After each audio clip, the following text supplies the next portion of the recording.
before I do anything else, I want to introduce to the studio our first guest on the show, a woman who bowls me over with her work every single time. And we are so lucky to have her here as she does her tour, which will soon be a world tour, no doubt. Hey. Welcome to the studio, Jasmin Kaur. Hey girl, how you doing? I'm good. How are y'all? Good. Thank you so much for coming in on your Friday night. Thank you for joining us.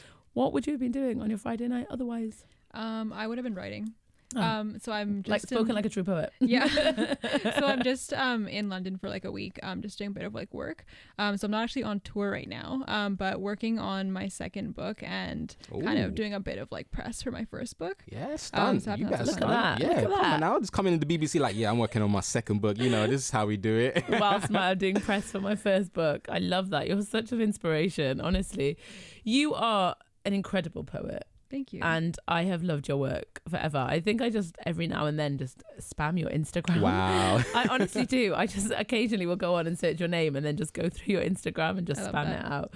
And then I think she's going to look at her notifications. And see so many. And just see my name all the time and be like, this woman's a creep. But I hope you don't mind. I love it. So listen, tell us a little bit about your work here that you're doing and the press. Yeah. So I'm super excited that my first book is being released this October.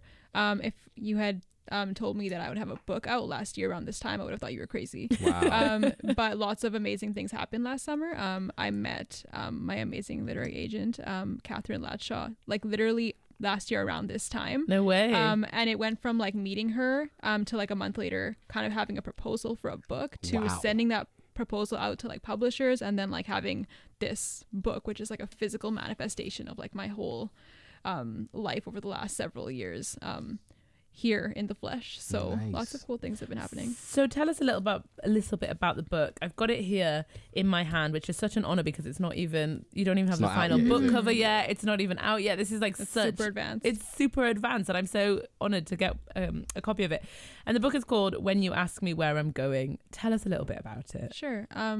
So this is a collection of poetry, but it also includes fiction and some artwork. And I think that the best way to really summarize like what this book is about is that it is, you know, everything that I've experienced living in this body of mine as a Sikh woman, as a very like visible Sikh woman, because, you know, my identity definitely is not meant to make me blend in. I tie a turban. I tie this thought as a Sikh woman. I visibly look very different. I look like a racialized person. And this world is not always so hospitable to, you know, women of color, and especially women of color who look different than everyone else.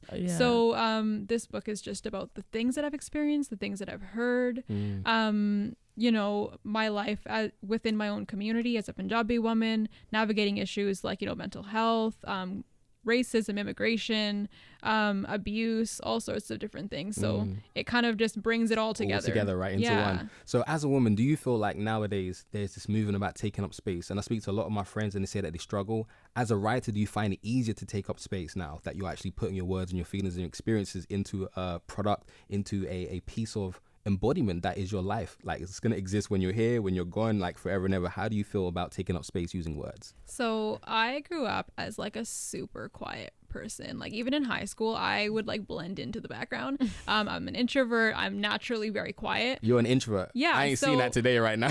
This is all like poetry that like you're seeing coming out of me. So it's kind of wild like how much like, you know, performing spoken word and things like that have kind of changed the way I am as a person. I definitely didn't grow up like this, because I think that when you know, like I said, when you look different, when you are different, when, you know, you're living in a society that doesn't always accept you, you're kind of taught socially to shrink, let alone being, you know, a woman in that society where you really don't have any space to begin with.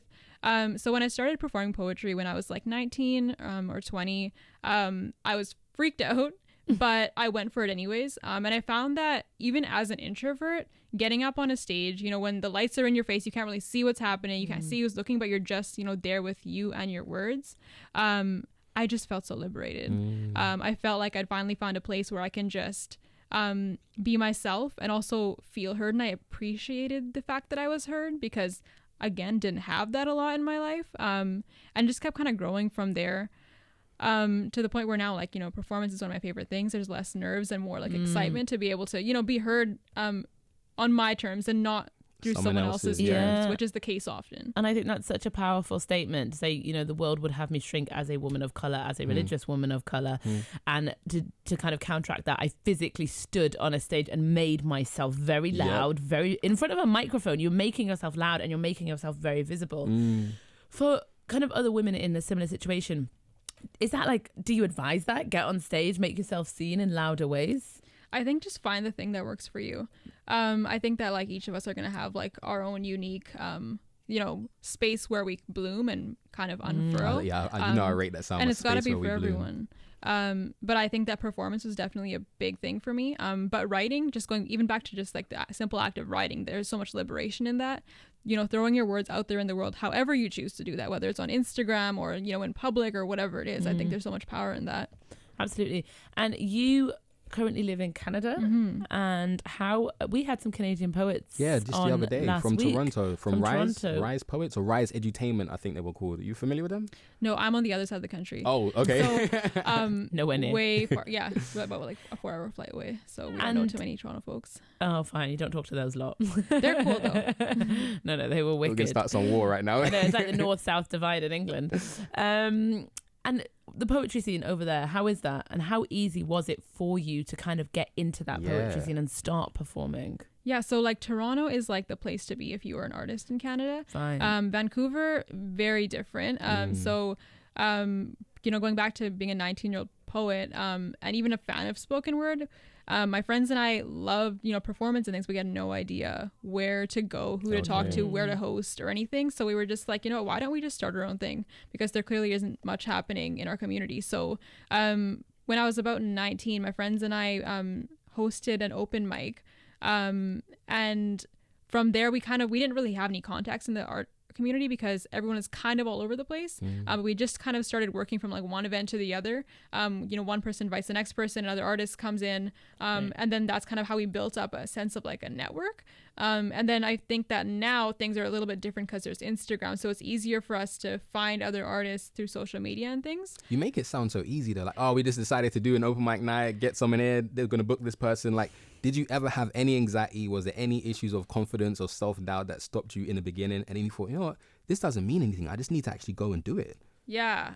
So in terms of like hosting specifically, because we came together as a group of friends to host an open mic. Never done anything like that in our lives ever. We just came straight out of high school, just as fans of this work, but not as, you know, organizers. Right, practitioners. So we came in like super like bright-eyed and excited, and as soon as like you realize that how complicated, like, you know, venues and like bookings and like artists and rehearsals and like mic checks and the mics going out and all this like crazy stuff. Yeah, don't get me started. Yeah, mics are the worst. There's always a mic that's gonna go out. But like as soon as we kind of like got deep into that stuff, I remember there was one night where I was just like, maybe we should just postpone the show for a couple of months. And I was just lying there awake, like, what am I doing? Like, this show is not like ready to go on in January. And then I had to just be like, okay, like, you know, we already sold the tickets, so this is happening. So for better or for worse, like this show has to go on. And you know what? That first show, there were a lot of like hiccups, and we overbooked the show and with performers. It was too long. We didn't have a break. Mics went out, like I said, but we learned so much from it, like in the process of learning, and people are patient with us. We have a quote here by Rich, who's texted us in saying, work smart, not hard. Courtesy of my old man. You're welcome. Thanks you to Rich for telling us that. And that kind of falls in line with that. Sometimes you just need to work smart. It's not about like working every single day, thinking I'm going to do an event every week. No, like just do it articulately by placing yourself in a box, putting yourself out there like you're taking up space on the page, and just making it happen.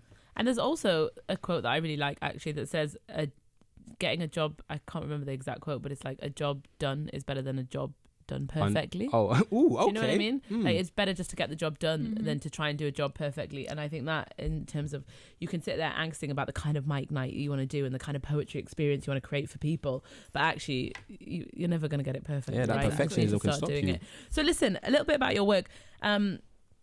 And tell us a little bit about the themes that you deal with in your work. And obviously, like you said, so much of that is about being a woman and being of colour and of religion.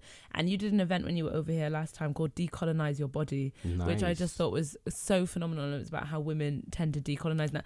And you talk a lot about that. But how do you feel? And I'm just being slightly contentious and playing devil's advocate here because I love doing that. but kind of, who do you think, or I guess the better question is, how can we use poetry as a tool to educate? Because I think your poetry really does that. I think you make me think about things differently, especially when it comes to that idea of decolonizing yourself. Can you explain that a little bit? I think that when I think about my poetry, and my audience especially, I know that I have a very diverse audience, but I also know that when I'm writing, I'm writing work that is dedicated to Sikh women. And that's not to say that others can't appreciate, enjoy, and connect with it. It's that we have so few spaces where we are celebrated and seen in this world, that I wanted to create work that is dedicated, to women like myself who didn't grow up seeing themselves in the world. So I kind of describe my work as a serenade to Sikh women that is in a public space. So anyone that is there and listening can appreciate it, can connect with the words. But when I'm performing, my eyes and my heart is like, towards like that Sikh woman audience. So I think that like with my audience, I have a lot of, white women, for example, who follow me and connect with my work. And it's important for me that they understand who I am, not just through that one cute poem that they connect with, but at a deeper level. Because it's easy to, pull out one quote from me and think that you really vibe with that. But if you're not doing the work to understand where I came from and how hard it was for me to even have a voice in this world, then I don't think that you are really doing justice to the work. I wish I could just drop a sound effect yeah, at that moment in time, like. And I think that's right. I think it's on a Assange song, and the artist says something like, "If you don't understand my work, then you don't understand me." And I think that's really prevalent for your work. Don't just take the top surface, the cute bits, the snappy bits. See kind of the rest of the work. I believe you're going to do a poetry reading from your new book. I'm dying to hear, because Sam has been gassing me about how great you are. So I'm You're excited. not even ready, Lion. I'm not ready. You're not ready. Okay, so sugar dumplings, we're about to go in, all right? Jasmine, take it away when you are ready, okay? Okay, I'm reading page 32, and this is a poem titled "To Live is Political." Okay. He tells me he doesn't care about politics, and I'm lost. I'm a brown woman born on land stolen, sacrificed, and then silenced. I am a brown woman born into a body that churns heads that only house glares that ask me to leave, mouths that spit blood towards my kind, hands and fists and forces that want to push me back to where I come from, while where I come from screams in ways that go unheard. Where I come from is being buried under blistering earth and burning mines that are set aflame by a state that brings kerosene instead of water when my people are thirsty. Where I come from is being dug out of the dried soil by people young enough and old enough to demand more than justice from those who have tried and failed to crush them.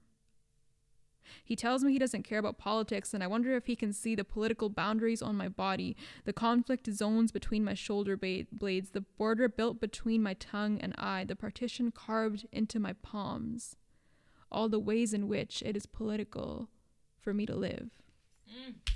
Wow, that was powerful beyond belief. For people who bring me kerosene instead of water when we are thirsty. Ow! Nah, you need to stop with that. Okay, I told you. Didn't I tell you? Okay, yeah. That was we need to clap it up for that. Jasmin Kaur reading from her new book that will be published in October. Yep. When you ask me where I'm going, if you've just tuned in, listeners, my darlings, you're listening to The Scene on BBC Radio London with myself, Salma El-Wardany, and your boy LionHeart. And we are here in the studio with Jasmin Kaur. Jasmine, where can everyone find you online? Yeah, where can we geek and follow you? Yeah, so you can find me on Instagram. My Instagram handle is Jasmin, Jusmun. And I rant on Twitter sometimes. Love a rant. So my Twitter handle is Jasmin, Jusmun, Kaur, Kaur. And where can people get the release of this book? Do they follow you on Instagram for all the information about it? Can they sign up for pre-release, like pre-orders? Yeah, so you can find everything you need to know on my Instagram account and my website as well, jasminkaur.com. And pre-orders are open, and I'm super excited. So you can pre-order on Amazon UK, and we're available in stores right now in Canada and the US. And Amazing. Crossing my fingers, hopefully we'll be in stores in the UK. We'll see. Come on, England. For you. Like, honestly, Come we are on. rooting for you. And then I want you to come back and do a book launch tour. Yes. And then I want to come to it. Yes. Wait, invite us both, please. Yes, yeah, let that'll us know. happen. You are listening to BBC Radio London, The Scene. Thank you, Jasmine, for coming on. It's been incredible.